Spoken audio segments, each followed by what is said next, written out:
Boa tarde, começa agora ao vivo da sede do SBT o debate com os candidatos à presidência da República. Uma realização em parceria com o portal UOL e o jornal Folha de São Paulo. O debate será transmitido simultaneamente pelo site do SBT, portal UOL, site da Folha de São Paulo, YouTube, Facebook e Twitter.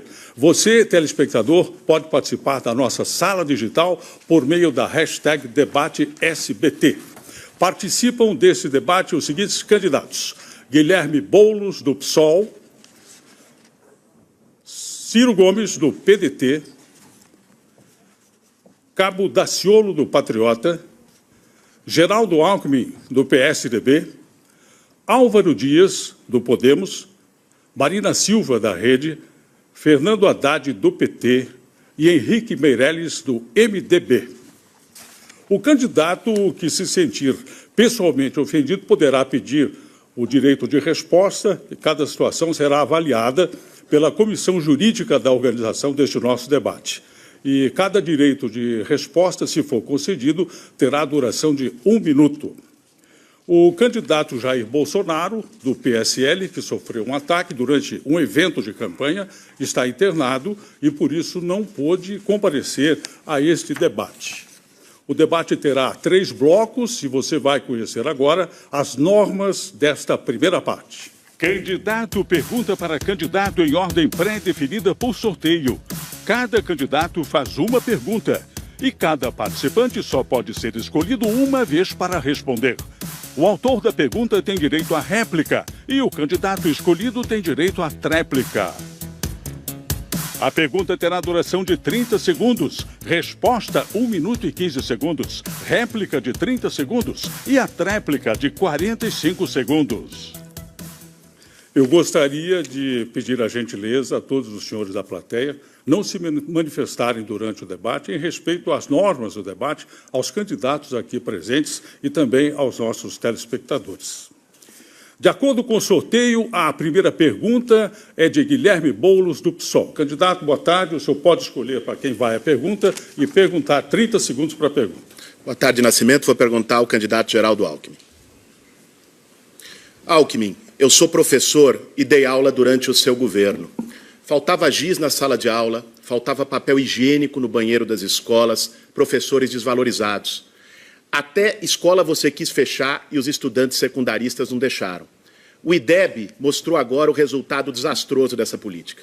Agora, o que eu e o Brasil todo queremos saber sobre educação, Alckmin, é cadê o dinheiro da merenda?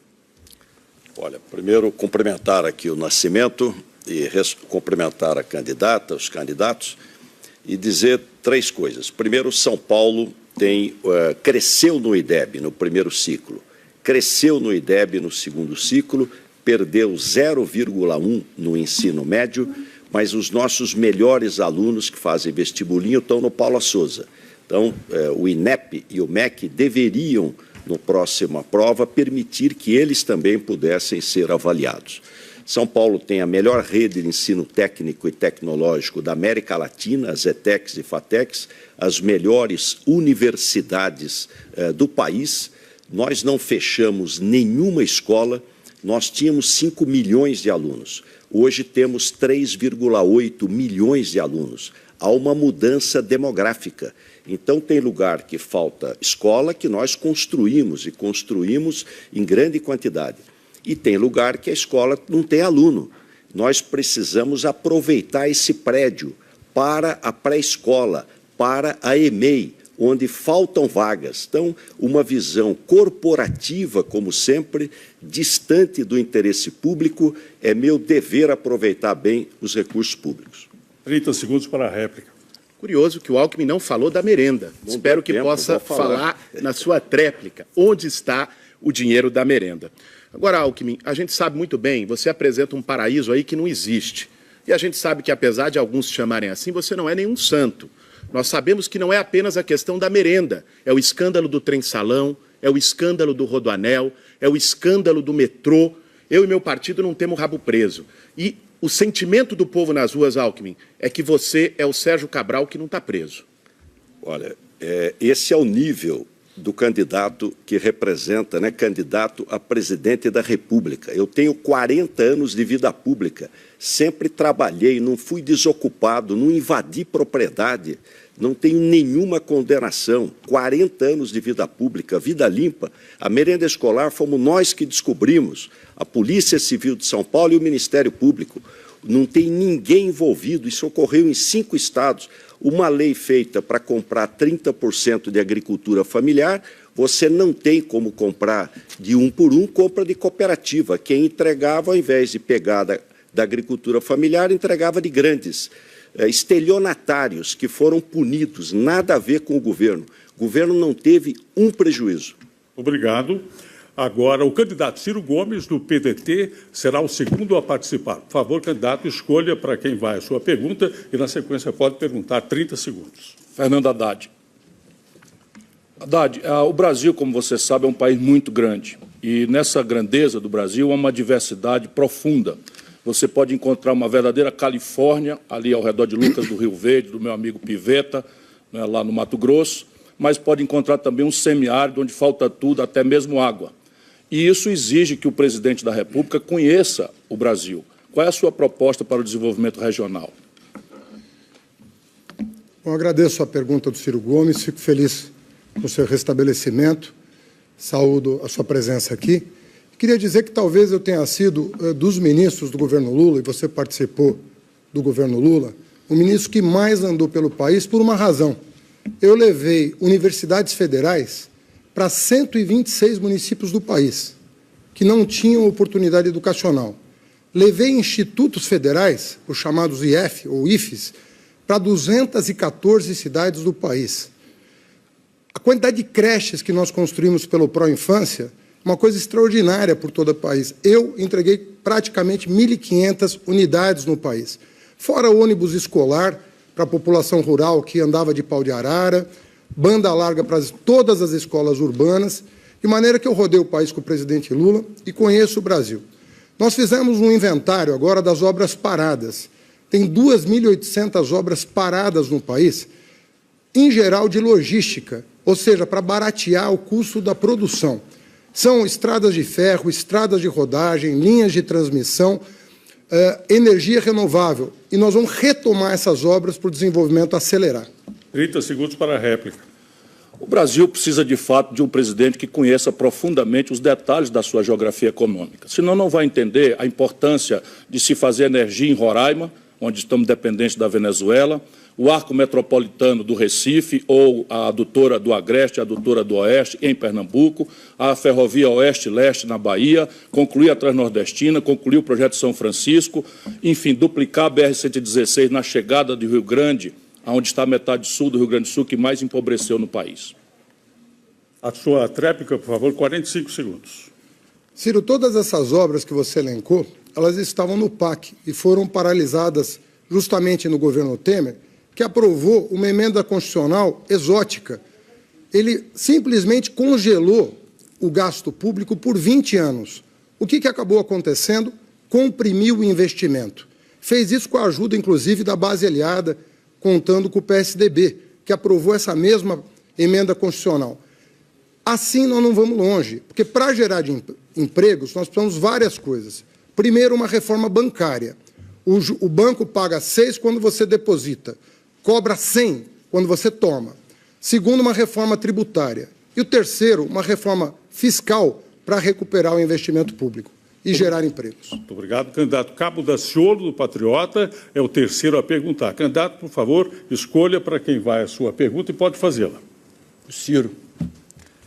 Glória a Deus. Glória a Deus. A bandeira nacional coloca ordem e progresso. Nunca tivemos ordem nem progresso no país. Boa parte da culpa é dos senhores que aqui estão. Não tem saúde, não tem educação, não tem infraestrutura, não tem saneamento. O que fazer? Principalmente na área da saúde. O Brasil, meu caro Cabo, precisa de um projeto nacional de desenvolvimento e nós avançamos muito. Nós fomos a economia que mais cresceu do pós-guerra até o ano 80. De lá para cá, você tem toda a razão, as coisas estão descambando. O Brasil perdeu o seu parque industrial de uma forma muito extensa E o Brasil anunciou, com a Constituição de 88, uma profunda mudança institucional que não está sendo cumprida. Na saúde, especificamente, o que eu acho que nós precisamos fazer? Revogar a emenda 95, aquela que proíbe a expansão de investimentos em saúde, educação, segurança, que é um tema que lhe é tão caro e do qual você entende tão bem, mas também infraestrutura e em todas as outras tarefas públicas para deixar livre o dinheiro da banqueirada, que é quem de fato está mandando na política brasileira. De outro lado, nós precisamos incrementar a gestão e a eficiência. Eu estou pensando, só para dar um exemplo, nesse plano, criar um fundo nacional de premiação das unidades de saúde, os postos de saúde, que atingirem metas antecipadamente anunciadas, de satisfação do usuário, de prevenção da diabetes, da hipertensão arterial e da prevenção da mortalidade materna e infantil. Com isso, nós podemos dar até um 15º salário aos bons profissionais que derem resposta a isso. E um conjunto de policlínicas para exames especializados e consultas com especialistas. Cabo Daciolo tem 30 segundos para a réplica. A democracia é uma delícia, é uma delícia. O senhor ficou doente, eu espero que o senhor esteja melhor. O senhor ficou doente e correu para o Sírio-Libanês. E o povo? O povo corre para onde? Cadê a saúde do povo? O povo está morrendo e o que os senhores fazem para o povo? Chega no momento político, os senhores sabem tudo, fala bonito, fala lindo, tem explicação para tudo, mas não muda nada. Nem lá no Ceará do senhor lá. Tem nada, mudança nenhuma. Fala e nada acontece. Por que o senhor não foi para o hospital público também? Por que o senhor não foi lá onde o povo frequenta? O povo está sofrendo, o povo está morrendo. Por favor, a resposta. Eu não fui por duas razões. Primeiro, porque o médico que me acompanha e faz a prevenção estava operando e me pediu para ir lá onde ele estava e eu não estava de emergência. Mas eu já trabalhei muito, já pus para funcionar mais de 20 UPAs, já pus para funcionar mega hospitais regionais. O meu estado, Cabo Daciolo, tem a menor mortalidade infantil do Brasil, sendo um dos estados mais pobres do país. Eu fui ao plenário das Nações Unidas receber o Prêmio Mundial de Combate à Mortalidade Infantil. E, evidentemente, que eu compreendo a sua indignação e me associo a ela. Mas eu sou daqueles 20% de brasileiros que, não sendo demagogo, posso pagar plano de saúde. Minha preocupação de fazer uma saúde pública que preste já tem dela testemunho. E eu, presidente da República, vou melhorar para todo mundo. Mas eu sou daqueles poucos que pode pagar plano de saúde e não sou um demagogo para dizer o oposto. Obrigado. A quarta pergunta agora de Geraldo Alckmin, do PSDB. Candidato, a sua vez, para quem o senhor vai perguntar? Olha, vou perguntar para o candidato Álvaro Dias. Uma das grandes preocupações hoje, preocupação de quem está nos assistindo, é a falta de emprego. 13 milhões de pessoas desempregadas, mais outro tanto no desalento. De outro lado, um grande déficit habitacional, mais de 6 milhões de famílias sem ter oportunidade de ter a sua casa própria. Nós investimos muito aqui em São Paulo na moradia. 1% do ICMS é só para moradia. Qual a sua proposta, candidato? Bem, nos últimos anos, os governos diziam que estavam gerando empregos. Alguém que diz que gerou mais de 10 milhões de empregos. Quando o mundo estava economicamente com o céu de brigadeiro, crescendo muito, o Brasil só crescia mais do que o Haiti, e diziam que nós estávamos vivendo o espetáculo do crescimento. Na verdade, ficaram devendo muito, enganaram o povo brasileiro. Para gerar empregos, é preciso, primeiro, romper com esse sistema perverso, esse sistema do balcão de negócios, né, do aparelhamento do Estado, que esgota a capacidade financeira, que coloca no governo gente incompetente, incapaz de propor qualquer reforma, de promover qualquer reforma. É evidente que nós temos que fazer uma reforma tributária inteligente, que enxugue esse modelo, que reduza o número de tributos.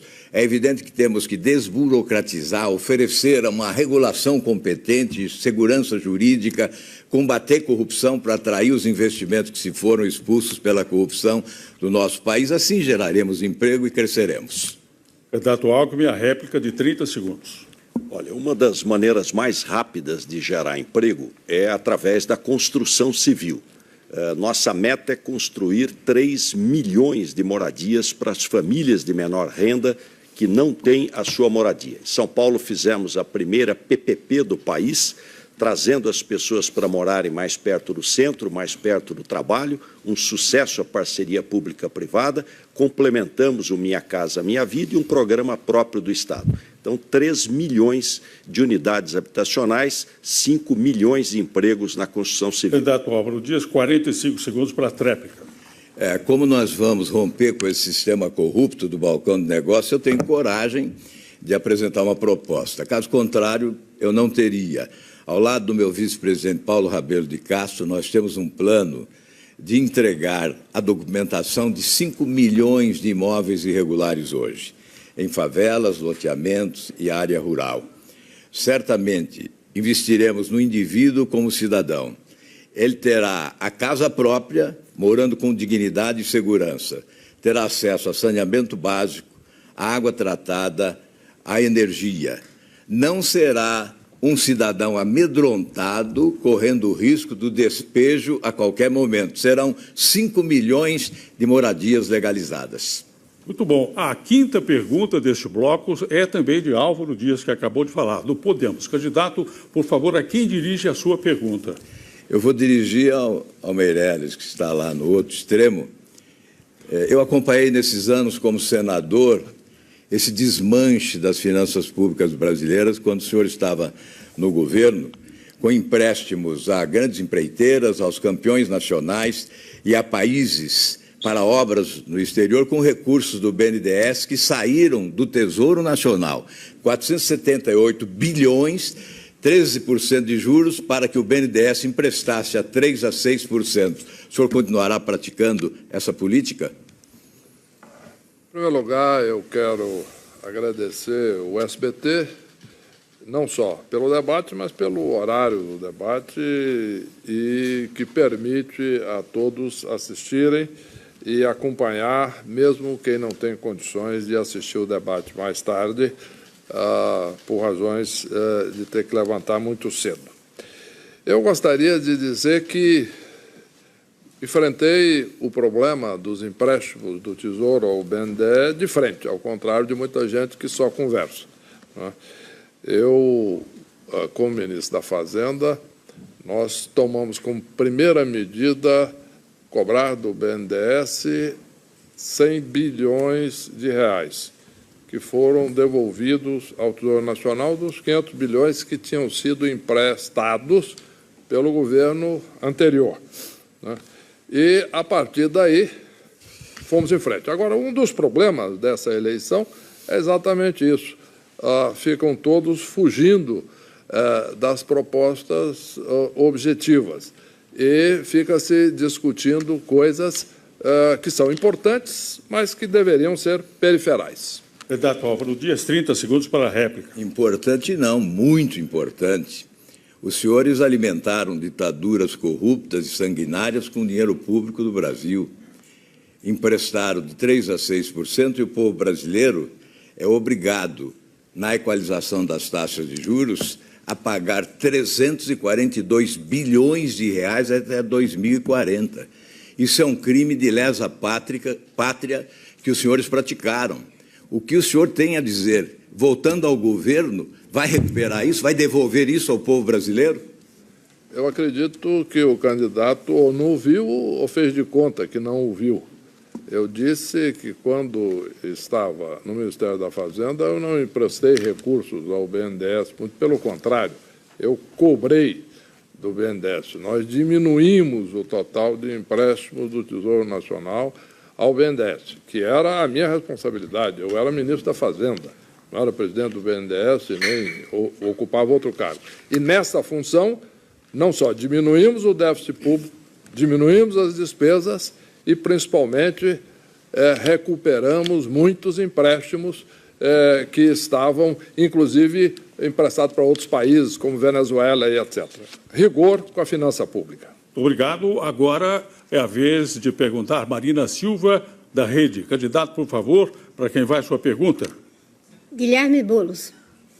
Boulos, você é professor, eu também, e o Brasil está estacionado em termos de desenvolvimento humano. E quando se trata de desigualdade social, nós perdemos e caímos 17 posições. Qual é a sua proposta para poder reparar essa queda do Brasil do ponto de vista internacional nas políticas sociais para o desenvolvimento humano? Marina, nós temos que retomar o investimento público. Quando o governo investe em saúde, educação, moradia, saneamento básico, em todas as áreas, isso gera emprego e melhora a vida das pessoas. E o problema do Brasil, ao contrário do que diz o Temer e a sua turma, não é falta de dinheiro. Dinheiro tem, é que ele está mal distribuído e não chega onde tem que chegar. Tem que ter coragem de enfrentar esse sistema de privilégios. Dinheiro tem, se tiver coragem de fazer os ricos pagarem imposto. Hoje, quem tem menos no Brasil paga mais. Super rico não paga. Quem tem um carro paga imposto e IPVA. Quem tem um jatinho, um helicóptero, não paga nada. Tem que ter coragem de enfrentar o Bolsa Banqueiro. 400 bilhões de reais todos os anos que vão para pagar taxas de juros exorbitantes da dívida pública. Se enfrentar o sistema dos bancos, se enfrentar o privilégio tributário dos super ricos, vai ter dinheiro. Vai ter dinheiro para a moradia popular, vai ter dinheiro para melhorar a vida das pessoas com saneamento básico, a educação, que é um tema essencial, e a saúde. Para enfrentar a desigualdade, tem que ter coragem de tomar lado e enfrentar os privilegiados. Candidata Marina Silva, réplica, 30 segundos. Amanhã eu vou lançar, lá no estado do Piauí, o programa Renda Jovem, para poder combater a evasão escolar. Hoje, uma grande quantidade de jovens não ficam na escola. Nós vamos criar uma poupança para que os jovens tenham um depósito a cada ano que ele passa no ensino médio, a ponto de, quando ele terminar o ensino médio, ele vai ter uma poupança em torno de R$ 3.700. É assim que nós vamos melhorar a vida dos jovens. Candidato Boulos. É essencial. Para dar um exemplo, apenas a tributação de lucro e dividendo, que é o dinheiro que as empresas pagam para os seus acionistas no fim do ano, daria 60 bilhões de reais todos os anos para o país. Isso dá para fazer 1.200.000 novas vagas na universidade pública. Apenas se cortar no Bolsa Empresário, que são desonerações fiscais negociadas por deputados que tiveram suas campanhas financiadas por empreiteiras, por banqueiros, por agronegócio e depois receberam a farra fiscal, hoje consomem 380 bilhões do orçamento. O Bolsa Empresário é 10 vezes o Bolsa Família. Se cortar o privilégio dessa gente, dá para fazer muita coisa para os mais pobres no país e enfrentar a desigualdade. Muito obrigado. Agora é a vez de Fernando Haddad, do PT, perguntar. Candidato, o senhor pode perguntar para o Cabo Daciolo ou para a candidata Marina Silva. Pode escolher e fazer a pergunta, por favor. Marina, eu gostaria de perguntar para você o seguinte. Emprego, geração de emprego vai ser uma obsessão do meu governo desde o primeiro dia. E eu participei de governos que geraram, em 12 anos, 20 milhões de postos de trabalho. Queria perguntar para você, quais são as medidas que você vai tomar para gerar empregos e se você é a favor de duas medidas do governo Temer, o teto de gastos e a terceirização da reforma trabalhista. O que eu vou fazer para gerar emprego é, em primeiro lugar, recuperar a credibilidade. Hoje, o país está no fundo do poço, em função da corrupção, dos governos do PT, do PMDB e do PSDB, que hoje estão todos juntos na mesma vala comum da corrupção. Recuperar a credibilidade é fundamental para poder ter investimento, tanto externo como interno. E, com isso, nós vamos poder recuperar os empregos na construção civil, vamos poder recuperar emprego no turismo e nós vamos controlar gasto público, não é congelando o orçamento público, deixando a saúde como está, como fez o governo do Temer, que foi colocado onde está pelo Partido dos Trabalhadores, junto com a Dilma, que o escolheu para ser vice. Nós vamos controlar gasto público, sim, mas fazendo com que se gaste apenas a metade do crescimento do PIB quando tiver superávit primário, porque os trabalhadores não podem pagar essa conta. Nós queremos que o Brasil volte a crescer, sobretudo combatendo corrupção que desvia 200 bilhões do dinheiro do povo brasileiro. Fernando Haddad tem 30 segundos para a réplica. Olha, me desculpe, mas quem botou o Temer lá foram vocês. O Temer traiu a Dilma e não conseguiria chegar à presidência se não fosse o apoio da oposição. E você participou desse movimento pelo impeachment para colocar o Temer lá com as consequências conhecidas. Mas eu gostaria de perguntar de novo, você vai revogar o teto de gastos e a terceirização da reforma trabalhista? Isso é fundamental, Marina, para que o trabalhador saiba de que lado você está. Não defendo terceirização de atividade meio e nem defendo esse teto que foi feito pelo Temer, que foi vocês sim do PT, que se juntaram com ele para poder afundar o Brasil. É muito engraçado, Haddad. Você vir falar do Temer e do impeachment quando você foi pedir a bênção para o Renan Calheiros, que também apoiou o impeachment. São 2 pesos e 2 medidas. Nós vamos controlar gasto público sem precisar congelar o orçamento do jeito que está congelado. Nós vamos, sim, respeitar os trabalhadores, porque temos compromisso com eles. Não é no discurso, é na prática. O PT faz o discurso dos trabalhadores e se junta com o Temer para fazer e levar o Brasil para o buraco. Muito obrigado. 8ª e última pergunta deste bloco, de Henrique Meirelles, do MDB. Por favor, candidato, a sua pergunta deve ser dirigida ao Cabo Daciolo. Cabo Daciolo. Quando fui presidente do Banco Central, criei as condições para tirarmos 40 milhões de brasileiros da pobreza. Qual a sua proposta para diminuir a pobreza no Brasil? A democracia é muito boa mesmo. Nós estamos agora diante de uma pergunta de um banqueiro para um soldado do Corpo de Bombeiro. É muito gostoso isso. Dizer para o senhor que hoje, para conhecimento de todos, nós temos mais de 400 milhões na extrema pobreza. Nós temos mais de 50 milhões na pobreza, vivendo com R$400. Quando eu falo extrema pobreza, eu estou falando vivendo com R$140 por mês. Sabe o que é interessante? O interessante é que o senhor fez parte do governo do Lula, do Lula em um bom período, e o senhor, naquele período, o senhor fez algo muito interessante, muito importante para a nação. O senhor diminuiu a dívida externa. Foi grandioso, hein, aquele passo. Só que naquele ano, a taxa de juro da dívida externa era de 4,5%. O senhor pegou dinheiro emprestado do banco público, uma taxa de 18%. O senhor fez o Brasil ficar endividado a 4 vezes mais. Foi isso que o senhor fez.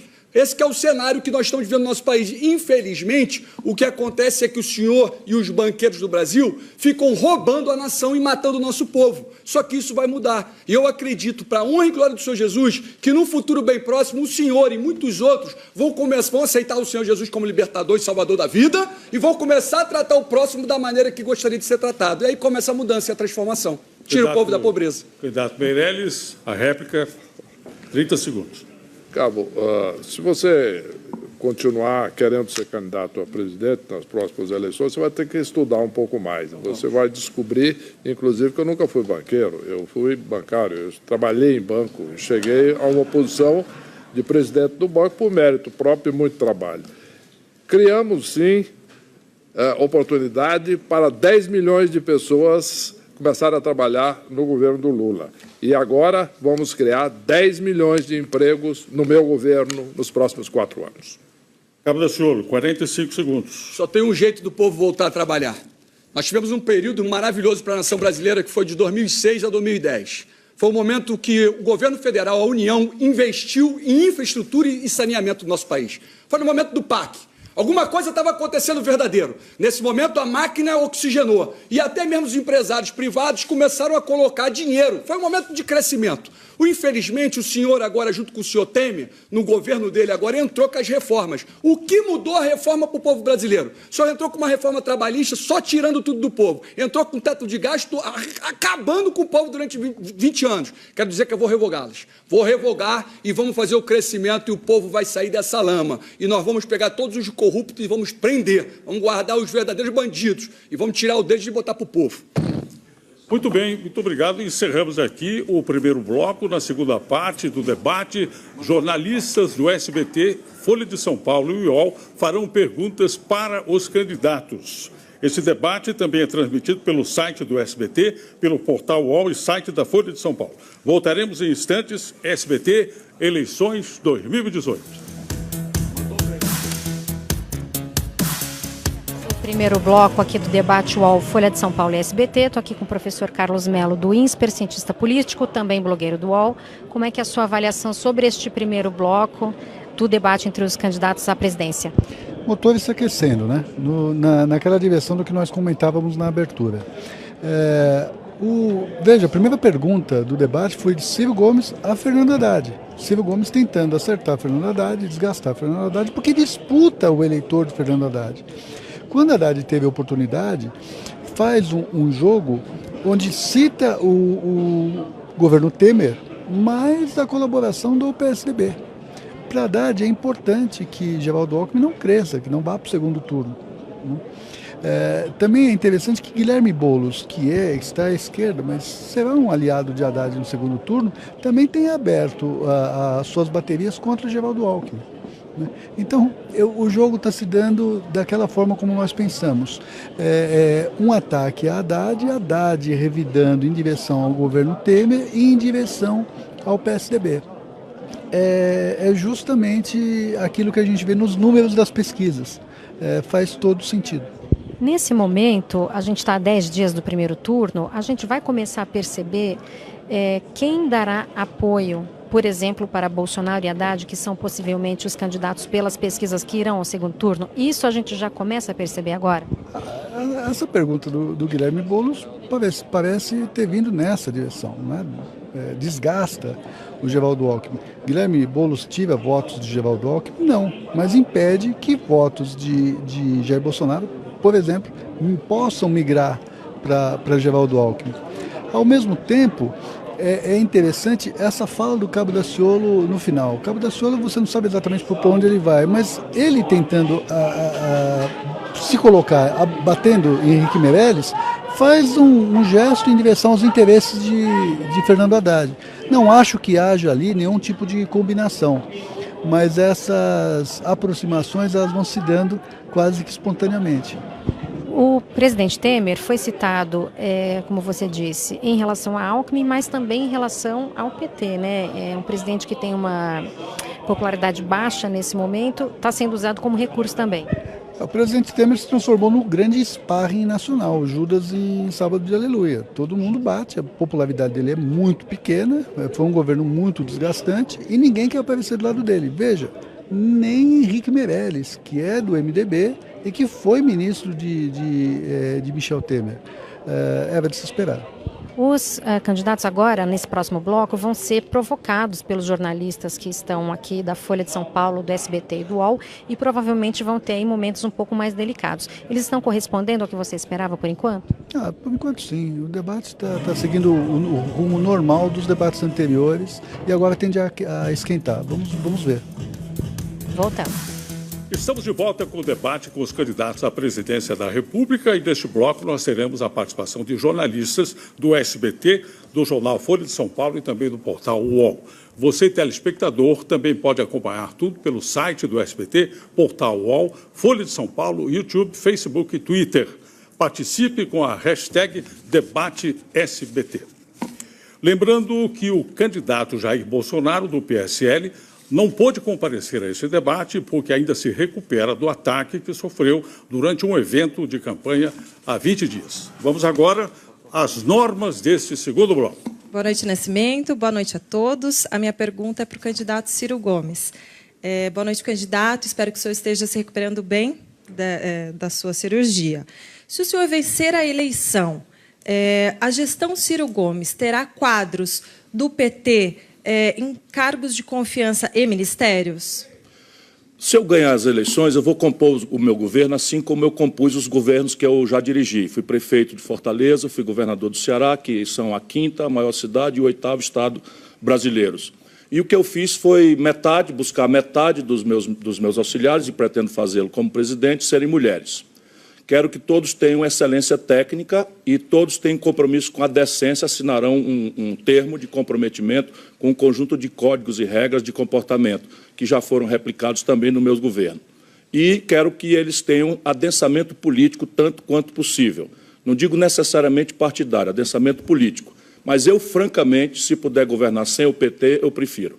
Porque, nesse momento, o PT representa uma coisa muito grave para o país, menos pelos benefícios, que não foram poucos, que produziu, mas mais porque transformou-se numa estrutura de poder odienta, que acabou criando o Bolsonaro, essa aberração. E esse conflito entre os dois vai levar o nosso país para um fundo do poço que eu não quero testemunhar que aconteça. Débora, 15 segundos para o complemento. O MDB é um partido que está fazendo parte de todos os governos desde a redemocratização. O senhor convidaria o MDB para integrar o seu governo? O MDB no meu governo será destruído pelos caminhos democráticos que eu puder movimentar. Mas é preciso ter bastante clareza que há vários MDBs. Por exemplo, Roberto Requião, senador do Paraná, me honraria muito se pudesse me ajudar a governar o Brasil. Por exemplo, Jarbas Vasconcelos, com quem eu não tenho afinidades propriamente no campo político, mas é um homem decente. Mauro Benevides, do PMDB do Ceará, também é um homem decente. Ou seja, com o conhecimento de causa que eu tenho, eu sou capaz de dialogar com o centro, com a esquerda, com a direita, pelo meu trânsito. Sou bom amigo praticamente de todos aqui, não é? Colega de praticamente a maioria, e tenho capacidade, porque eu sei que o Brasil precisa disso, a capacidade de dialogar para encerrar essa confrontação odienta que está levando o nosso país para a violência. Muito obrigado. Agora a vez do jornalista Fernando Canzian, da Folha de São Paulo. Boa noite, Fernando. Para qual candidato vai a sua pergunta? Boa noite a todos. A minha pergunta é para o candidato Fernando Haddad. Candidato, o senhor tem mantido uma rotina de todas as segundas-feiras visitar o ex-presidente Lula na cadeia em Curitiba. O senhor esteve lá nessa segunda. A minha pergunta é, isso não reforça a percepção de que o senhor é um candidato teleguiado e o senhor vai manter, se presidente, uma ponte aérea entre Brasília e Curitiba? Obrigado pela pergunta. Em primeiro lugar, eu sou, com muita honra, advogado do presidente Lula e vou às segundas-feiras porque ele está injustamente preso. A sentença que o condenou não para de pé, não apresentaram uma única prova contra ele e eu não vou descansar enquanto ele não tiver um julgamento justo, inclusive no exterior, porque na Organização das Nações Unidas, na ONU, já se prevê um julgamento no primeiro semestre do ano que vem de mérito do seu caso pela perseguição que ele vem sofrendo. Em segundo lugar, isso não é assim que funciona um governo.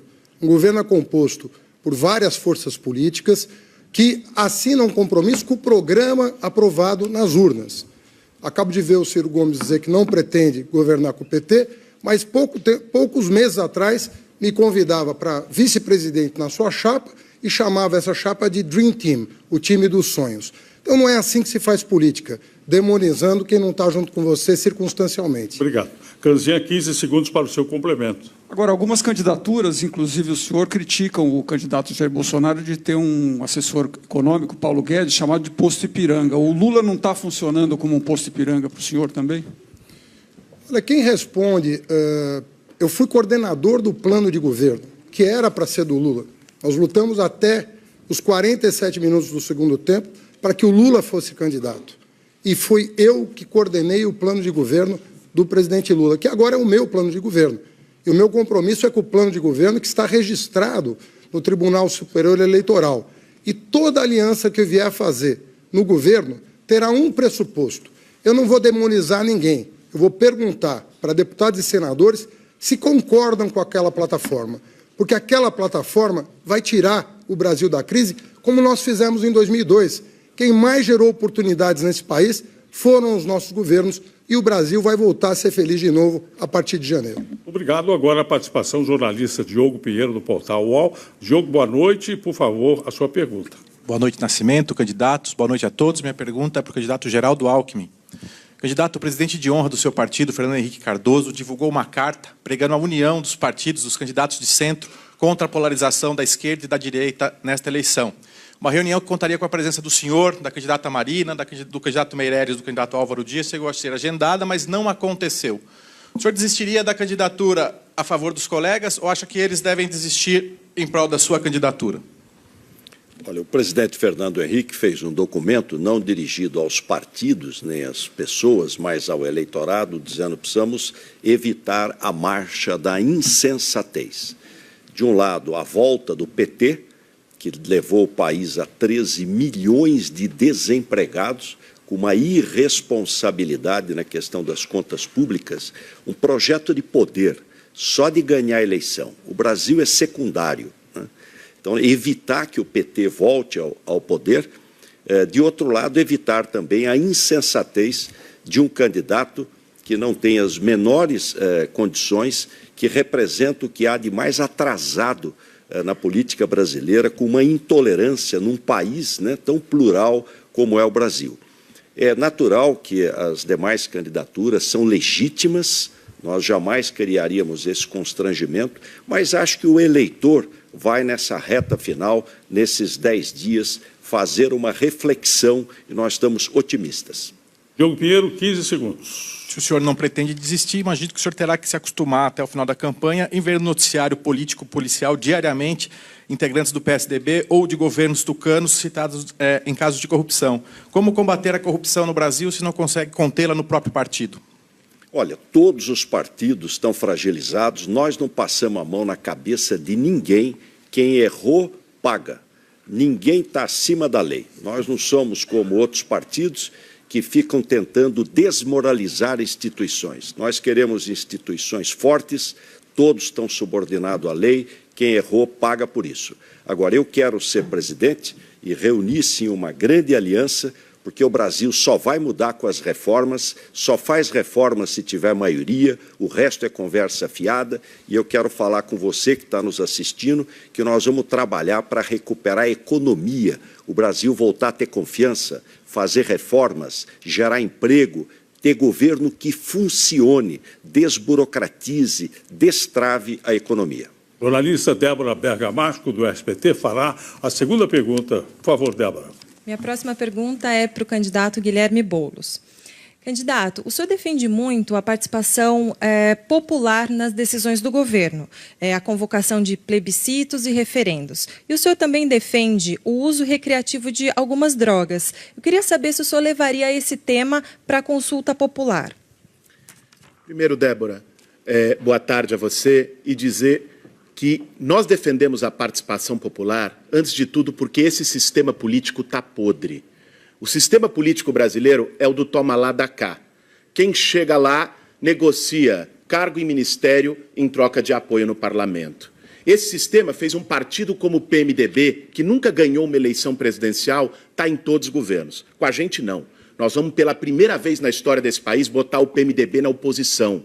Democracia não pode ser apenas apertar um botão a cada 4 anos e depois ir embora para casa. E é por isso que o povo tem que ser chamado a decidir, com plebiscitos, com referendos, com conselhos, ou seja, com uma série de formas de participação popular, a começar com um referendo dia 1º de janeiro de 2019 para revogar as medidas do Michel Temer. Reforma trabalhista que retirou direitos, reforma do ensino médio e ainda a PEC do teto de gastos que congelou investimentos sociais. Débora, 15 segundos.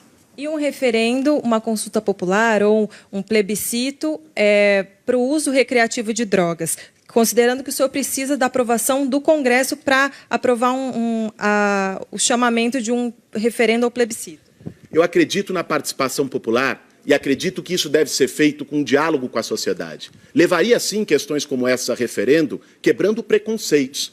Antes, criando as condições para que a sociedade pudesse ter acesso ao debate de maneira séria, não apenas com punitivismo. A política de drogas, por exemplo, que você mencionou. A política de drogas no Brasil, que é uma guerra às drogas, é uma insanidade. Está matando jovens negros nas periferias, está encarcerando a nossa juventude e o resultado é que o tráfico de drogas só cresceu e as pessoas não deixaram de usar drogas por isso. Até porque o comando do crime organizado está muito mais perto da Praça dos Três Poderes em Brasília do que do barraco de qualquer favela desse país. Nós vamos, sim, colocar em pauta a descriminalização das drogas, abuso de substância é caso do SUS, não do Código Penal. Muito obrigado. Agora vamos para a segunda participação de Fernando Canzian, da Folha de São Paulo. Fernando, por favor, sua pergunta vai para quem? A minha pergunta é para a candidata Marina Silva.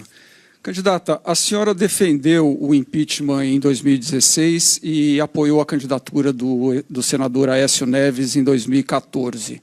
Nesta eleição, segundo as últimas pesquisas, o Datafolha, inclusive, vem configurando um segundo turno entre Fernando Haddad, do PT, e Jair Bolsonaro, do PSL. A senhora mudaria a chave e apoiaria Fernando Haddad contra Jair Bolsonaro, que a senhora tanto critica, no segundo turno? Obrigada pela pergunta. Eu quero falar com as mulheres que agora estão nos assistindo. Nós temos aqui 7 homens e uma mulher. E eu espero, contando com o seu voto, estar no segundo turno, se Deus quiser, e o povo brasileiro. Com o seu voto, eu quero provar que uma mulher de origem humilde pode sim governar o Brasil, fazer para os pobres, mas sem roubar, com competência, com eficiência. Eu quero dizer para você que uma coisa eu tenho claro. Se fosse hoje, sabendo do que a Lava Jato trouxe, não estaria apoiando nenhuma dessas candidaturas. Eu tenho dito que, se ganhar, vou governar com os melhores da sociedade, da academia, as pessoas que não se corromperam dos partidos. Eu vejo aqui um homem honrado do PT, o Suplicy, não se corrompeu. Eu não tenho compromisso com corrupção de ninguém. Justiça para todos. Ok, Canzian, 15 segundos. Então, se a senhora acredita que estará no segundo turno, o que a senhora faria no segundo turno para tentar convencer o PT a apoiá-la? As pessoas de bem, eu tenho certeza que estarão comigo. Esse não é um movimento de partido. Para mudar a sociedade brasileira, não é uma questão partidária, é a postura do brasileiro. Estão querendo substituir a população pelo centrão. É isso que levou o Brasil para o fundo do poço. Hoje, a maioria dos que estão no palanque do governador Alckmin estavam no palanque da Dilma. A minha aliança é com o povo brasileiro, com as mulheres, com os jovens, com os trabalhadores, com os empresários de bem. É assim que eu vou chegar ao segundo turno. É uma luta de Davi contra Golias. Mas o bom é que o Davi ganhou do Golias. É o tostão contra o milhão. E, se Deus quiser, nós estaremos lá. Mais uma vez, participação de Diogo Pinheiro, que é do portal UOL. Pode fazer sua pergunta, Diogo. Vai para quem? Candidato Henrique Meirelles. Candidato, enquanto a intervenção federal estiver em vigor no Rio de Janeiro, não é possível mexer na Constituição. Por conta disso, o presidente Temer sinalizou que pretende até acabar com a intervenção e discutir a reforma da Previdência já depois das eleições. O senhor integrou o governo Temer, que apresentou essa proposta, que foi muito criticada pela opinião pública. Eu queria saber do senhor, como o senhor conduziria esse processo ao lado do presidente Temer e quais seriam as 3 principais mudanças na Previdência? O Brasil vive uma situação de injustiça social. Aqueles que se aposentam mais cedo são aqueles que ganham mais. E isso é escondido da população. Aqueles que ganham menos, eles têm que chegar aos 65 anos de idade para se aposentar. Então, existe uma questão aqui de dizer a verdade, e isto é uma proposta que interessa ao povo brasileiro para estabelecer a justiça e para garantir que todos vão receber a aposentadoria no futuro. Por quê? Porque a minha proposta é uma proposta de resolver os problemas básicos do Brasil, estabelecendo um sistema mais justo para todos e, ao mesmo tempo, fazendo o Brasil crescer, para que nós possamos, de fato, criar empregos e empregar a população, para que depois todos possam também ter uma aposentadoria digna, mas até lá possam trabalhar e ganhar a vida com dignidade. Diogo, 15 segundos. O senhor não disse como conduziria esse processo com o presidente Temer, então eu pergunto para o senhor, qual seria o papel do presidente Temer no governo Meirelles? O senhor daria o cargo de ministro para ele, para garantir um foro contra escândalos de corrupção? Eu não respondi exatamente porque eu não faço parte do governo, e ele que está decidindo se vai ou não vai encerrar a intervenção no Rio de Janeiro. No meu caso, eu acho que é uma proposta fundamental. Em relação a participações no governo, eu sempre escolhi equipe de primeira qualidade, pela competência, pela seriedade. Todos aqueles que trabalharam comigo, seja no Banco Central, seja na Fazenda, são pessoas que tiveram alto desempenho, excelente condição de trabalhar e olhar de frente para o povo brasileiro. Isto é, competência e integridade pessoal são as minhas características. Sou ficha limpa. Chegamos, então, à terceira rodada de perguntas, agora dos jornalistas do SBT, da Folha de São Paulo e UOL. Débora Bergamasco, é sua vez de perguntar novamente. Minha pergunta vai para o candidato Cabo Daciolo. Boa noite, candidato. Queria saber do senhor, que já foi filiado ao PSOL, qual é a sua opinião sobre a política de cotas? Cotas étnicas, sociais, de gênero e raciais. Olha, o que eu tenho para deixar disso? Fala, Daciolo. Fala para o povo. Negros, índios, quilombolas. O país é tão jovem, que nós temos 130 anos se passaram da escravidão. É tão recente tudo. Nós estamos visualizando, quando eu penso e paro e vejo alguém falando que vai tirar o FIES, ou vai tirar o ProUni, ou vai tirar o Bolsa Família. Essa pessoa nunca passou por uma necessidade. Essa pessoa nunca andou num transporte público. Essa pessoa nunca teve o que comer. Nunca faltou comida na casa dele. Nunca faltou comida para botar para os seus filhos. Quando acorda não tem um emprego, está em busca de emprego, não tem emprego. Porque, infelizmente, o mar de lama e corrupção está no meio dos engravatados que não estão preocupados com o povo. Eles não estão preocupados com o povo, eles não estão preocupados com aqueles que não tiveram a oportunidade. Débora Bergamasco. Candidato, o senhor é a favor das cotas, tanto no ensino quanto no mercado de trabalho, para essas pessoas que eu comentei? Com certeza, e vou fazer um trabalho muito mais amplo, porque essas pessoas têm que ser abraçadas, não foram há 130 anos atrás, já não foram abraçados. Houve um erro do Brasil, não só dos políticos, agora eu falo, da nação brasileira de forma geral, porque nós passamos, hoje eu vim caminhando até aqui, o que eu vi aqui em São Paulo, favelas na calçada, as pessoas estão vendo e estão tratando o próximo como se não fosse nada. Recicla-se tudo, porque nós não vamos reciclar o ser humano? Por que nós vamos ajudar o próximo? Está muito além da política. Nós precisamos fazer algo verdadeiro para o próximo. Temos que tratar o próximo da maneira que gostaríamos de ser tratado. E vai mudar todas as coisas. Vou dar educação para esse povo e vamos transformar a nossa nação. Muito obrigado. Agora a terceira participação de Fernando Canzian, da Folha de São Paulo. Fernando, sua pergunta, por favor. Pergunta para o candidato Álvaro Dias. Candidato, o senhor tem 2% das intenções de voto e, com esse percentual, dificilmente poderá estar no segundo turno, se as coisas não mudarem. No seu estado, o candidato Jair Bolsonaro lidera todas as pesquisas eleitorais. O senhor, como um crítico do PT, no segundo turno, o senhor apoiará Jair Bolsonaro? Bom, primeiro eu tenho esperança que essa eleição seja para escolher o melhor, que o eleitor escolha o melhor, mas seja, sobretudo, um estímulo à honestidade, à competência, à experiência administrativa, porque ao ouvir aqueles que já passaram pelo governo ou que apoiaram os últimos governos, eu fico espantado com o que ouço. Fazem mágicas para justificar determinadas atitudes, como fez há pouco alguém que me respondeu. Portanto, eu ainda acredito no despertar do povo brasileiro. Não é possível que essa nação queira ver esse confronto entre a extrema-esquerda e a extrema-direita, dispensando a experiência administrativa, a competência, dispensando a honestidade daqueles que se empenharam para cumprir a sua missão, atendendo exatamente às exigências da sociedade brasileira. Eu tenho esperança. 15 segundos. Nesse caso, o senhor vier a ser presidente, então, o senhor apoiará a ida para o seu lugar do seu primeiro suplente, o empresário Joel Malucelli, que foi preso recentemente no Paraná por suspeitas de corrupção em obras viárias no Estado?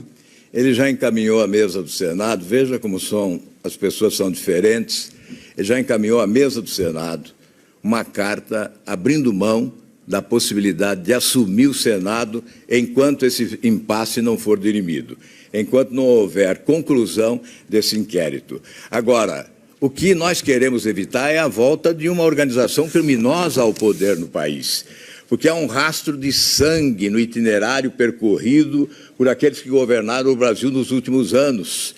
Eu lembro do Toninho, eu lembro do Celso Daniel, eu lembro de 7 testemunhas que foram assassinadas, são corpos sepultados no túmulo da impunidade. E o Brasil não pode mais admitir o retorno da organização criminosa. Obrigado. Chegamos, então, ao fim do segundo bloco do debate com candidatos à presidência da República, realizado pelo SBT, UOL, Folha de São Paulo. Depois do intervalo, os candidatos voltarão a fazer perguntas para candidatos. As jornalistas Carolina Guarda e Solange Boulos estão na sala digital do SBT. Nascimento, e nós acompanhamos em tempo real os comentários nas redes sociais, em transmissão no YouTube, no Facebook e também no Twitter. Estamos em primeiro lugar aí nos assuntos mais comentados no mundo. Já são 51 mil comentários no Facebook. Você pode participar usando a hashtag DebateSBT. Nascimento. Esse debate também é transmitido pelo site do SBT, pelo site da Folha, pelo portal UOL. A gente volta já já. SBT Eleições 2018.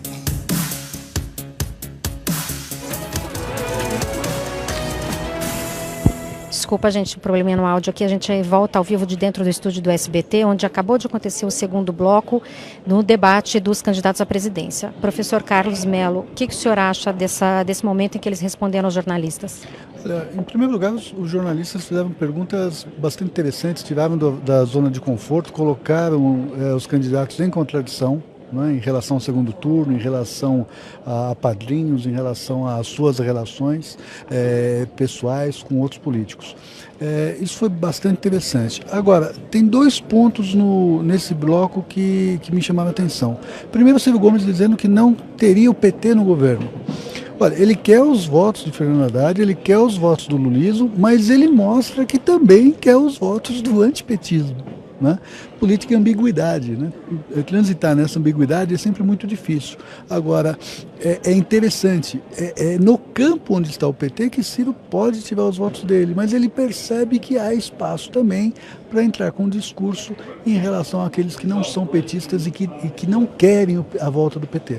Quer dizer, ainda uma certa cautela, né? Há 10 dias da votação de primeiro turno, um pouco nesse terreno, um pouco naquele outro terreno, para ver o que se salva, é isso? Eles, nessa reta final, todo mundo ainda acredita. Tem uma química do candidato que é o que a gente chama da mosca azul. Todo candidato acredita e precisa acreditar que pode chegar até o segundo turno. Nós vimos isso, por exemplo, na resposta da candidata Marina Silva. Ela não responde à questão a quem ela apoiará no segundo turno, ela diz que ela irá ao segundo turno e quando pergunta-se a ela se ela procurará apoio do PT no segundo turno, ela também desconversa. Né? São esses jogos de última hora. Mesmo que o sujeito não vá ao segundo turno, ele quer chegar bem no final do segundo turno para poder, de alguma forma, negociar o seu apoio. A gente vê candidaturas, o senhor falando nisso, né, de que pretende chegar ao máximo possível perto do segundo turno, candidaturas de Alckmin, de Marina, não é a primeira nem a segunda vez que eles disputam. É um pouco difícil sair, vamos dizer, diminuído dessa fase? É sempre muito difícil, né? Vejam, se você imaginar esses dois personagens, é muito difícil você imaginar que possam voltar a ser candidatos em 2022, se não ganharem a eleição agora. Então, como que isso bate no candidato? Como uma despedida da política nacional se não vier a estar no segundo turno. A gente está, então, a poucos segundos, a poucos momentos de voltarmos ao terceiro e último bloco do debate, parceria do UOL, Folha e SBT. E para esse último bloco, então, eles devem fazer uma amarração final aí, né? Uma última aposta. As últimas estocadas tentando enfraquecer o adversário dos campos em que eles vislumbram tirar votos. E é interessante, né? Não havendo possibilidade de responder porque não haverá outro bloco. Então, vamos acompanhar daqui a pouquinho, todo mundo se ajeitando agora aqui, os assessores, fotógrafos. Vamos lá, ao terceiro debate.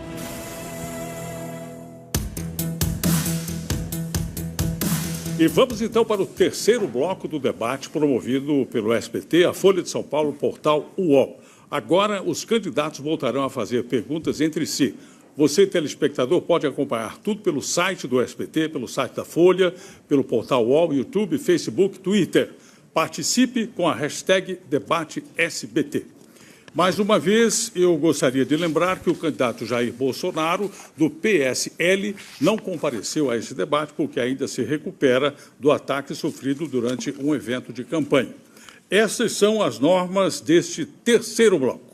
Candidato pergunta para candidato em ordem pré-definida por sorteio. Cada candidato faz uma pergunta e cada participante só pode ser escolhido uma vez para responder. O autor da pergunta tem direito à réplica e o candidato escolhido tem direito à tréplica. A pergunta terá duração de 30 segundos, a resposta de 1 minuto e 15 segundos, réplica de 30 segundos e tréplica de 45 segundos. O bloco se encerra com as considerações finais dos candidatos. Cada um terá direito a 1 minuto. Pela ordem do sorteio, a primeira pergunta deste bloco será feita pelo candidato Henrique Meirelles, do MDB. Candidato, por favor, sua pergunta. Eu quero fazer uma pergunta ao candidato Geraldo Alckmin. Candidato, vamos falar de eficiência. O Estado de São Paulo deve finalmente completar a linha 5 do metrô. O problema é que isso demorou 20 anos. Esse é o tipo de eficiência que você pretende levar para Brasília? Olha, São Paulo é um estado que mais investe hoje no Brasil. Nós pegamos o metrô com 69 quilômetros e vai terminar o ano com praticamente 100 quilômetros de metrô. Nesses próximos dias estão sendo inauguradas mais 3 estações da linha 5 do metrô. Estação Chácara Clabim, Estação Santa Cruz e Estação Hospital São Paulo. Ainda teremos outras estações a serem entregues daqui a algumas semanas, como a Estação Morumbi para o time lá, o time do São Paulo Futebol Clube. Levamos o trem até Cumbica, teremos o monotrilho até Congonhas. Nós estamos ampliando fortemente a rede de transporte sobre trilhos. Tenho viajado o Brasil e tenho um grande projeto para infraestrutura, que é emprego na veia. Tive lá no norte, no Pará, fui até o porto de Miritituba, é um escândalo a BR-163, carretas ficam atoladas quando chove, não conseguem chegar ao porto. Vamos concluir a BR-163, vamos melhorar o chamado Arco Norte, para poder fazer as saídas pelo Rio Tapajós, também pelo Tocantins, e poder exportar os produtos brasileiros. Obrigado. Candidato Meirelles, 30 segundos para a réplica. Eu, quando estive no governo, tenho resultados concretos para mostrar. Como presidente do Banco Central, eu paguei a dívida do Brasil ao FMI, que tinha 20 anos, construímos reservas, construímos 280 bilhões de dólares de reserva, trouxe a inflação para baixo e o Brasil criou milhões de empregos. E isto é eficiência, candidato. Candidato Alckmin. Alguma coisa deu errado, né? Porque a economia era para crescer 4% esse ano, depois do desastre do PT, que o povo perdeu 8% da renda, e o Temer é do PT, é o vice da Dilma, aliás, 2 vezes foi eleito vice-presidente da República junto com a Dilma e o PT, e o país não vai crescer esse ano 1%, 13 milhões de desempregados, 27% dos jovens também no desemprego. Nós vamos fazer as reformas, trazer de volta a confiança, reduzir imposto no setor produtivo e tributar dividendos, simplificação tributária e retomar a atividade econômica. Metrô, trem, rodovia, ferrovia é emprego na veia. Obrigado, candidato Fernando Haddad. Agora a sua pergunta, por favor. Perguntar para o Meirelles. Meirelles, eu fui ministro da Educação do Lula por muitos anos, 7 anos. E graças ao seu apoio, eu pude abrir a porta das universidades para o jovem trabalhador. ProUni, 2 milhões de bolsas, universidades federais Brasil afora, todas as cidades polo do país, sobretudo no interior, FIES sem fiador, grandes projetos de inclusão. Qual que será a sua política, se eleito, para a educação superior do Brasil? A minha política para a educação é uma política baseada na competência. Por exemplo, tudo aquilo que você se referiu, que você fez, foi possível porque o Brasil cresceu, aumentou a arrecadação pública e o governo teve condições de criar todos esses programas. Então, a primeira coisa que eu vou fazer é conduzir uma política econômica correta, adequada, e o Brasil vai crescer muito.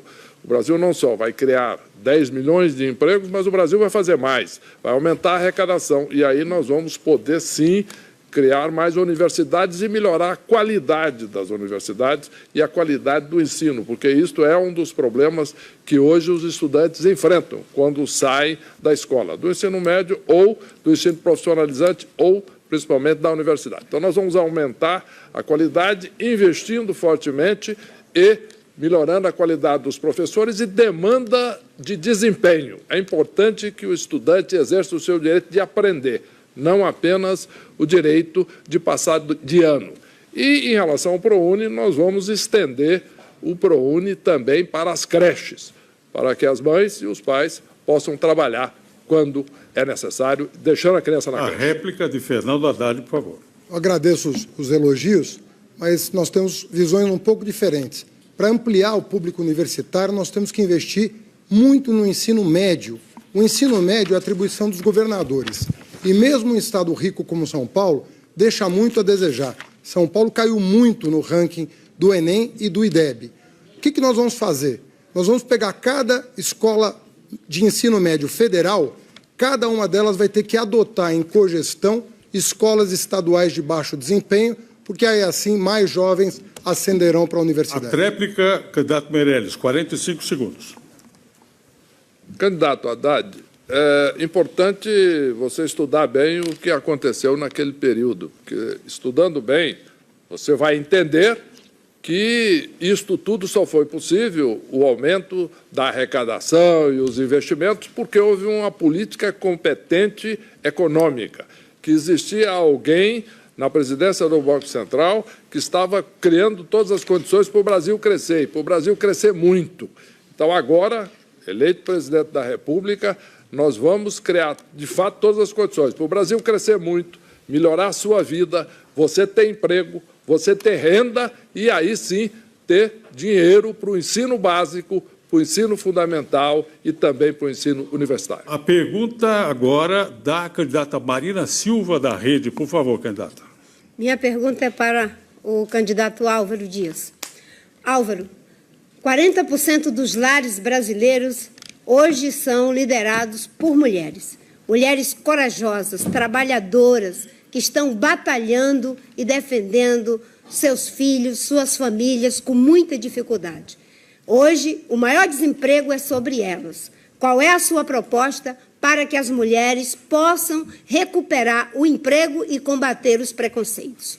Marina, você tem razão, de 70 milhões de lares brasileiros, 30 milhões de lares são comandados, são liderados por mulheres. Nós temos que ter uma pauta em que a mulher seja protagonista no campo econômico e uma pauta de participação política. Abrir os espaços para a participação política da mulher. Há no governo uma Secretaria da Mulher. É preciso um choque de gestão nessa secretaria para que as políticas públicas voltadas à mulher sejam exercitadas com eficiência e comandadas por mulheres. Na área da cultura, por exemplo, a criatividade artística da mulher tem que ganhar visibilidade. Mas a mulher simples, a mulher humilde, a mãe, ela tem que ser tratada com o carinho que o governo deve a ela devotar, com investimentos maciços, especialmente em educação infantil. Desde o pré-parto, a mulher tem que ser atendida com saúde de qualidade, segurança, creche para as crianças, enfim, um investimento vigoroso na faixa etária de 0 a 6 anos, para que a mulher seja uma mãe feliz. A réplica de Marina Silva, por favor. Eu e meu vice, Eduardo Jorge, nós lançamos o programa Vida Digna, para que as mulheres tenham saúde de qualidade, possam ser atendidas quando precisam. E lançamos um programa de atendimento às creches. Vamos abrir 2 milhões de vagas em creches para que as mulheres deixem seus filhos, possam trabalhar e recuperar cada vez mais a sua capacidade de ter autonomia econômica e social. Álvaro Dias, 45 segundos. Eu e o meu vice, Paulo Rabelo, temos uma proposta que dobra a sua, Marina. Tomara que consigamos chegar lá. 4 milhões de vagas em creches, instituindo também o Vale Creche para que a mãe possa escolher em que creche quer colocar o seu filho. O investimento nessa faixa etária de R$1 é retorno de R$12, R$13. É o maior investimento. Se nós investirmos vigorosamente nessa faixa, fazendo a mãe feliz, podendo trabalhar, ajudar o seu marido no orçamento familiar, tendo o filho bem cuidado, nós vamos reduzir os índices de violência, de corrupção, nós vamos melhorar a qualidade do emprego e do salário, e o Brasil vai se desenvolver mais. Candidato Álvaro Dias, que acabou de responder, agora é a vez do senhor fazer a sua pergunta. Quem é que falta? Falta Guilherme Boulos, Ciro Gomes, Cabo Daciolo, Marina Silva, Fernando Haddad. Eu vou perguntar para o Fernando Haddad. Desde o início da campanha, eu tenho anunciado que nós pretendemos isentar do imposto de renda aquele que ganha até R$5.000 por mês. Você chegou como representante do preso que está em Curitiba e anuncia a mesma coisa. Mas pode nos explicar como fará se antes o PT não fez? O que nós fizemos foi muito importante para o Brasil. No orçamento federal, o pobre não se via. Todos esses programas sociais que você conhece, Minha Casa Minha Vida, Luz para Todos, a transposição do Rio São Francisco, todos esses programas ProUni, interiorização das universidades federais, institutos federais, mais médicos, tudo isso que mudou a realidade brasileira saiu do orçamento federal. Ou seja, a população mais pobre se viu no orçamento. Nós temos agora uma nova tarefa, que é trabalhar ao lado da receita. No Brasil, o pobre paga muito imposto e o rico praticamente não paga. Quem recebe dividendo, porque é empresário, não paga impostos. Isso da época do governo Fernando Henrique Cardoso. Nós vamos inverter essa lógica. É difícil, porque o Congresso resiste. Mas, nesse momento de crise, nós não temos outra chance que não melhorar a renda disponível da classe trabalhadora para que ela possa consumir mais e fazer a roda da economia girar. E, em segundo lugar, a reforma bancária, tema no qual você não toca, talvez por compromissos anteriores. Álvaro Dias, a réplica de 30 segundos. Olha, na Olimpíada da mentira e da ficção, o PT ganha medalha de ouro. A mentira e a mistificação tem sido arma do PT para iludir o povo brasileiro. Em 2007, eu trabalhei duro para derrubar a CPMF. Em janeiro, o PT aumentou o IOF para recuperar os 40 bilhões que perdera com o fim da CPMF. E agora alega que vai reduzir impostos. O PT é implacável com o pobre, ele distribui a pobreza. Candidato Haddad, 45 segundos. O senhor foi senador do PSDB e apoiou o governo Fernando Henrique, campeão de aumento de carga tributária no Brasil. Fernando Henrique Cardoso aumentou a carga tributária de 26% para 32% do PIB. Nós não aumentamos 1% do PIB a carga tributária. Pelo contrário, fizemos o pobre ter acesso ao orçamento público. Todos os programas que eu citei são do PT. O senhor não tem o menor respeito com a população beneficiária de todos esses programas, inclusive os que eu fiz no Ministério da Educação. O pobre, o negro, a mulher chegaram na universidade graças a esses programas. O filho do pedreiro virou doutor. É o oposto do governo Fernando Henrique que o senhor apoiou, o oposto. Obrigado. Agora a pergunta eu do candidato Geraldo Alckmin. Ao mediador, direito de resposta. Direito de resposta solicitado pelo candidato Álvaro Dias será respondido, já vou dizer, discutido lá pela Comissão Jurídica do debate. Já informarei o senhor. Agora vamos para a pergunta do candidato Geraldo Alckmin, do PSDB. Para quem vai a sua pergunta, candidato? Olha, a minha pergunta vai para o candidato Ciro Gomes.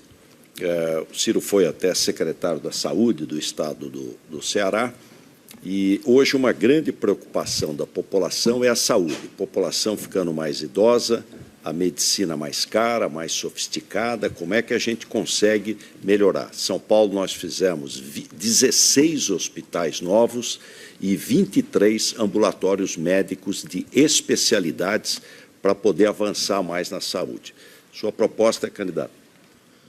A minha proposta para a saúde, a tarefa, acho que se divide em dois caminhos, como diria o Meirelles aqui com as mãos, né? Primeiro, revogar 95, que é uma emenda que proíbe a expansão do investimento por 20 anos. Sem isso, todos os nossos compromissos nada passam do que boas intenções ou mentira. E não há aqui nenhum inocente, portanto, quem disser que vai fazer qualquer coisa sem revogar entre nós aqui, diria assim, meu elegante pai, estará faltando com a verdade.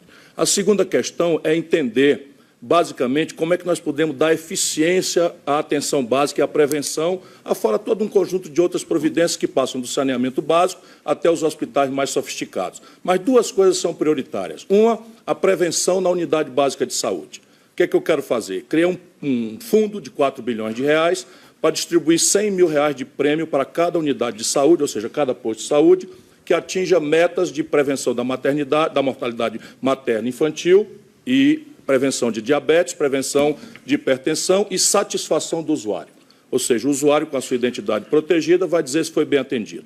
A outra coisa são os exames especializados e as consultas com especialistas. Nós temos uma rede de policlínica no Ceará, feita em consórcios que eu pretendo espalhar por todo o Brasil, numa conta de 617. Candidato Alckmin, 30 segundos.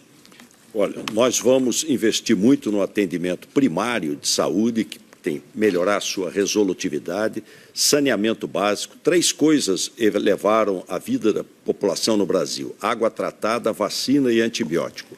Um grande programa de medicamentos, melhorando o acesso ao medicamento. Vou reduzir imposto na reforma tributária dos remédios. Hoje, até ainda andando em Santo André, uma senhora ainda falou que precisa diminuir o preço do remédio e garantir também o acesso aos medicamentos gratuitos. Ciro Gomes, 45 segundos.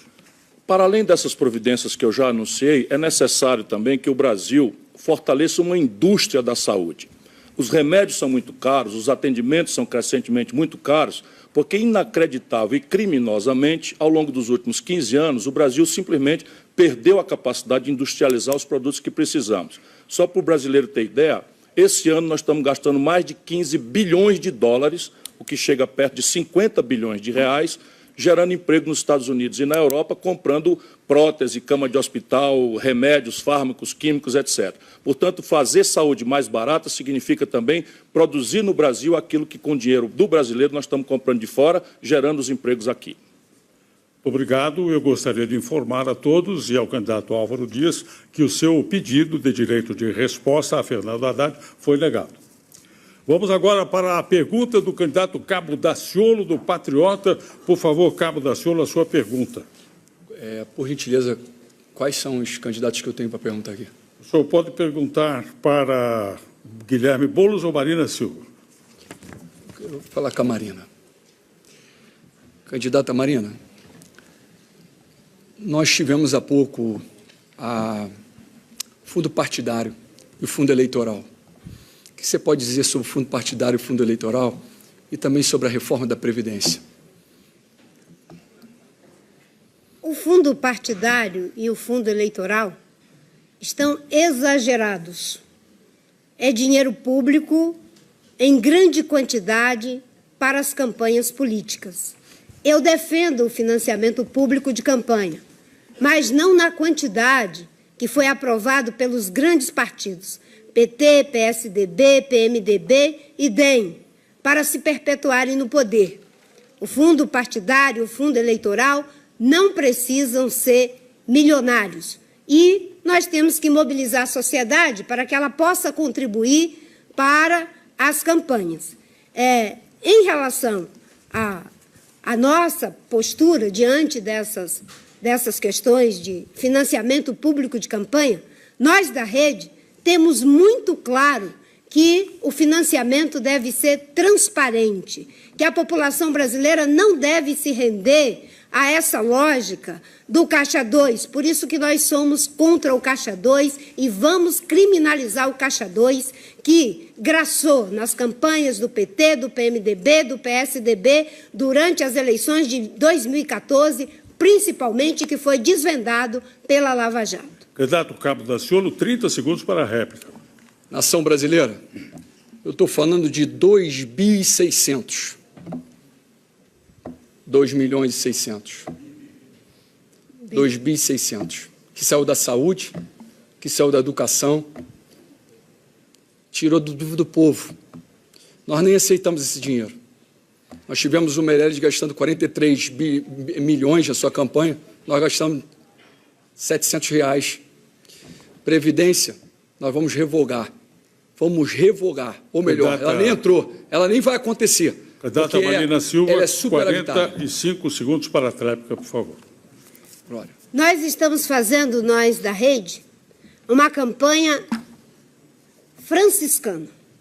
Os meus adversários têm bilhões, alguns deles, quando soma o fundo, tem R$500 milhão, aliás, quando soma o fundo partidário e o fundo eleitoral.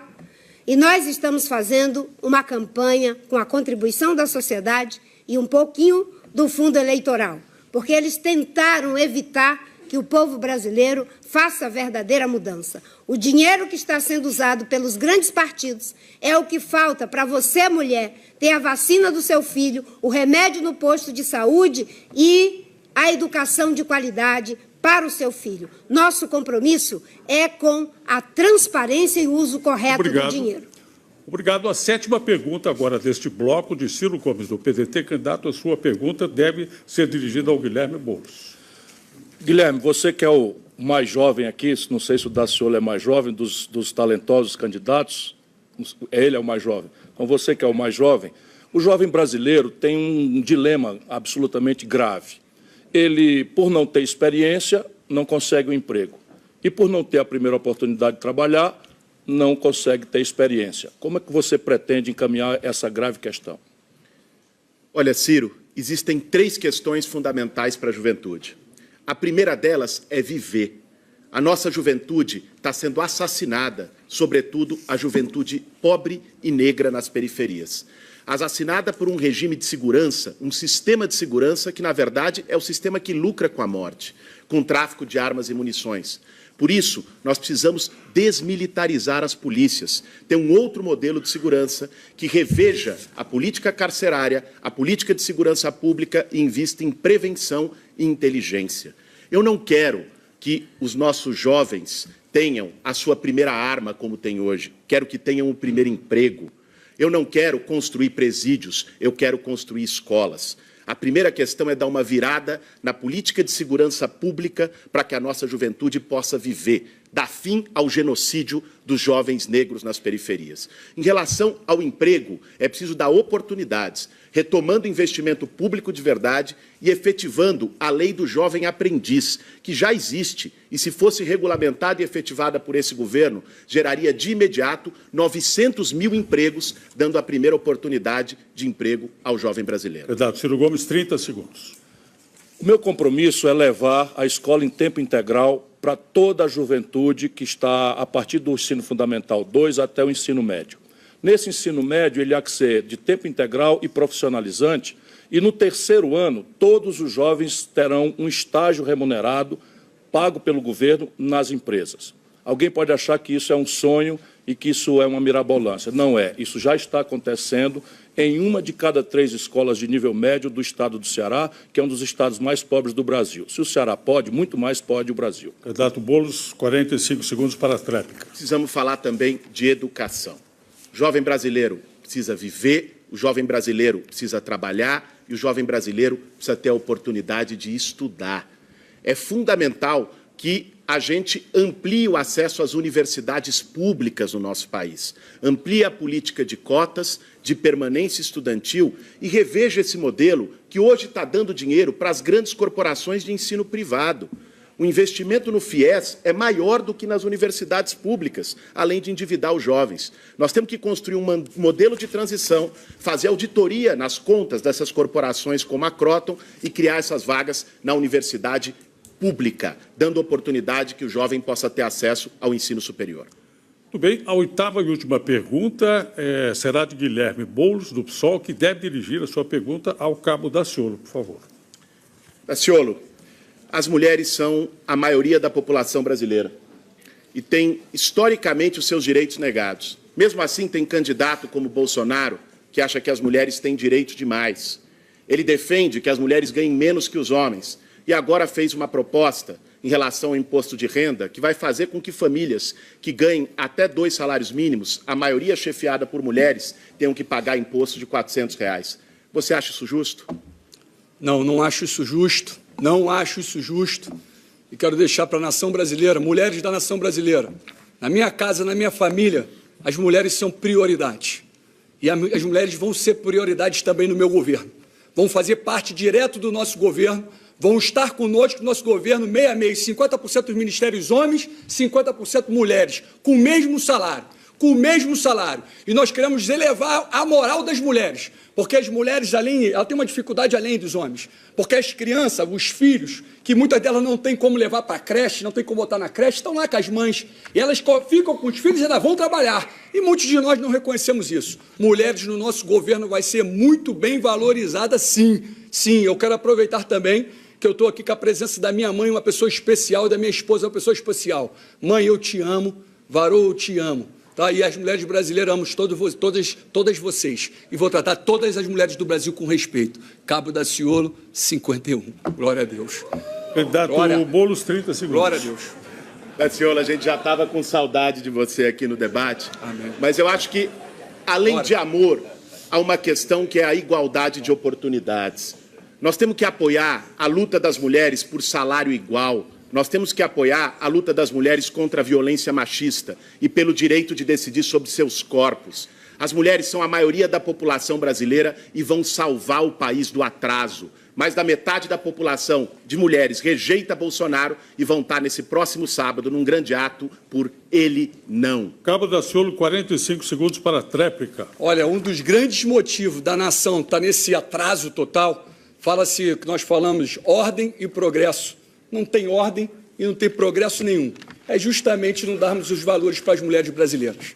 O local delas, local de dignidade, lado a lado em cadeira de posição elevada. Não olhando para a mulher não pode sentar nessa cadeira. Pode sim, e no nosso governo vai sentar. Eu quero aproveitar, porque nós colocamos o tema do fundo eleitoral, e eu falei 2.600. Teve 2.600 para bancar isso aqui, mas não tem 1.800 para botar o voto impresso. Nós precisamos votar em cédulas, porque há fraude nas urnas eletrônicas. Glória a Deus. Muito bem, vamos então agora para as considerações finais desse nosso debate. Cada candidato terá 1 minuto para falar. Conforme definido em sorteio, o primeiro a se pronunciar será o candidato Cabo Daciolo, do Patriota. 1 minuto, candidato. Eu quero agradecer, em primeiro lugar, a Deus pela essa oportunidade. Quero pedir à nação brasileira: desperta, ó tu que dorme. Desperta. O momento é de renovação, o momento é do novo. O momento é de transformarmos a nossa nação. Você que está pensando em votar branco, nulo e abstenção, tivemos nas últimas eleições mais de 37 milhões de brasileiros que votaram branco, nulo e abstenção. Nos deu uma oportunidade. E eu quero aproveitar aqui todos que estão nos ouvindo, 200 milhões de brasileiros. Nós vamos ser eleitos, só eu quero fazer um ato profético. Eu estou profetizando para a nação brasileira. Eu vou ser o próximo presidente da República, para a honra e glória do Senhor Jesus, em primeiro turno, com 51% dos votos. Você crê nisso? Sem fé é impossível agradar a Deus. Toda a honra e toda a glória será dada para o nosso Senhor Jesus Cristo. Dizer a todos que juntos somos fortes, que nenhum passo daremos atrás e que Deus está no controle. Mulheres brasileiras, amo vocês. Glória. Obrigado. A vez do candidato Guilherme Boulos, do PSOL. Todos dizem que vão mudar o Brasil, mas ninguém muda o Brasil andando com os mesmos de sempre. Eu sou candidato a presidente pela primeira vez, mas estou há mais de 16 anos lutando ao lado das pessoas que lutam por moradia e por direitos sociais. Nessa luta, eu aprendi 2 coisas muito importantes. É preciso ter coragem e é preciso ter lado. Se você também é contra esse sistema político falido e acredita que dá para fazer diferente, vote 50. Se você também não aceita que os planos de saúde continuem lucrando bilhões, enquanto tem gente morrendo na fila do SUS com falta de remédio e médico, vote 50. Se você também defende que as mulheres ganhem o mesmo salário que os homens, vote 50.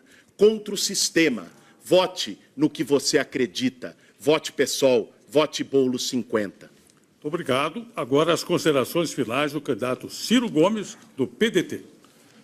Agradecendo a todos, aos ilustres opositores, ao SBT, eu me dirijo a você, meu irmão, minha irmã brasileiros, ou que não se decidiram, ou que estão decidindo o seu voto contra um candidato ou contra um partido. Se você é eleitor do Bolsonaro porque é contra o PT, desculpa, nós não podemos concordar com isso, embora você que mande. Se você é eleitor do PT porque não quer votar no Bolsonaro, desculpa, eu tenho um profundo respeito por isso. Mas por que eu digo isso me arriscando a ser mal entendido? é porque o Brasil não aguenta mais essa polarização. Esse enfrentamento de um votar contra o outro acaba produzindo esse resultado que nós estamos assistindo desde 2014. Garotos se agredindo na internet, famílias se dividindo. Eu quero propor a você que tenham ficha limpa, que tenham boas ideias, tenham experiência, conheço profundamente o Brasil, que me dê uma chance. Todas as pesquisas mostram que eu ganho do Haddad e ganho do Bolsonaro no segundo turno. Mas, para isso, eu preciso estar no segundo turno e, para isso, eu peço o seu voto para o número 12. A vez agora do candidato Henrique Meirelles, do MDB. Por favor, as suas considerações, 1 minuto. Boa noite a todos. Obrigado pela atenção. O que nós vimos aqui hoje foi um ringue e um show. Todos brigando contra todos, mas ninguém brigando pelo que de fato interessa a você. A minha briga é por emprego, renda e dignidade para você. Isto se conquista com trabalho. Isto se conquista com um candidato eleito presidente da República, que tem competência, já mostrou o resultado, como eu mostrei que sei criar empregos e que seja alguém honesto e que tenha uma vida limpa, alguém de confiança. Quando você vai escolher alguém para deixar o seu filho, você escolhe alguém de confiança. A confiança é a base de tudo. Por isso, eu te digo, no dia 7, chame o Meirelles e vote 15. Obrigado. Agora as considerações finais do candidato Fernando Haddad, do PT. Brasileiros, brasileiras, um prazer estar aqui nesse debate. Quero dizer que meu governo será pautado por um princípio, o princípio de ampliar as oportunidades. Isso se faz de duas maneiras, ampliando a oportunidade de emprego, trabalho e ampliando a oportunidade de educação. Com trabalho e educação, nós sairemos da crise, de qualquer crise, porque a pessoa que tem uma dessas duas coisas tem um caminho pela frente. E nós provamos que isso é possível. Ao longo do período de 12 anos de estabilidade democrática, em que o resultado da urna era respeitado, nós geramos 20 milhões de postos de trabalho. Quase triplicamos o número de brasileiros e brasileiras nas universidades, jovens pobres que não teriam a menor condição de estudar. E nós vamos fazer o Brasil voltar a ser feliz de novo com essas duas palavras mágicas, trabalho e educação. Vote 13. Obrigado. Agora será a vez do candidato Geraldo Alckmin, do PSDB.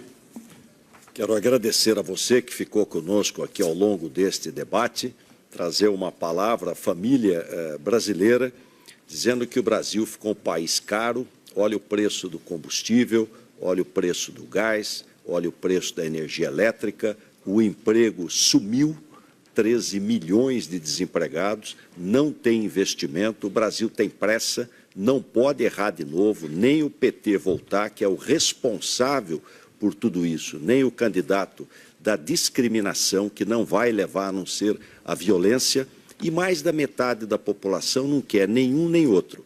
Nós precisamos agora de uma grande reflexão. O Brasil tem tudo para se recuperar. O mundo está crescendo bastante, gerando emprego, tem muito recurso, trazer investimento para o Brasil, o jovem ter oportunidade, reduzir custo Brasil para a família brasileira poder viver melhor. Por isso, com humildade, peço o seu voto e o seu apoio. Obrigado, candidata Marina Silva, da Rede. 1 minuto para as suas considerações finais. Eu quero falar com todos aqueles que estão nos acompanhando até agora, agradecer a vocês por estarem participando conosco do debate. Eu quero dizer uma coisa para cada um que está nos acompanhando, principalmente você, mulher. Você não sabe a alegria, o orgulho que eu tenho de estar aqui representando você. Temos aqui 7 homens e você sabe o quanto é difícil uma mulher de origem pobre, analfabeta até os 16 anos, ex-empregada doméstica, está aqui disputando honestamente, competentemente, palmo a palmo. Geralmente, quando tem uma bagunça ou uma briga dentro da família, ninguém chama o Meirelles, não. Chama uma tia, chama uma mãe, chama uma avó, chama uma mulher corajosa, para botar ordem na casa, unir todo mundo e fazer a família conversar. É isso que eu vou fazer como mulher. Não tenho ódio de ninguém e vou governar com os melhores do Brasil. Obrigado. O oitavo candidato a fazer considerações finais é Álvaro Dias, do Podemos. Eu havia solicitado direito de resposta para explicar que fui realmente do PSDB, apoiei o governo durante 7 meses, mas fui expulso porque apoiei a instalação de uma CPI para investigar a corrupção. Sempre fui contestador, sempre fui inquieto, irrequieto, desconfortável, sempre combati esse sistema corrupto. Estou agora nesta campanha, na tentativa de impedir que volte uma organização criminosa. Quando falei em rastro de sangue, porque como senador investiguei e ouvi os áudios de autoridades brasileiras orientando testemunhas para impedir a elucidação de vários crimes que tiveram origem na morte do prefeito de Santo André, Celso Daniel, cujos irmãos tiveram que fugir do Brasil com medo da morte. É preciso impedir a volta da organização criminosa. E ao dizer boa noite a todos, eu quero dizer que vou agora a Itaquera ver Corinthians e Flamengo.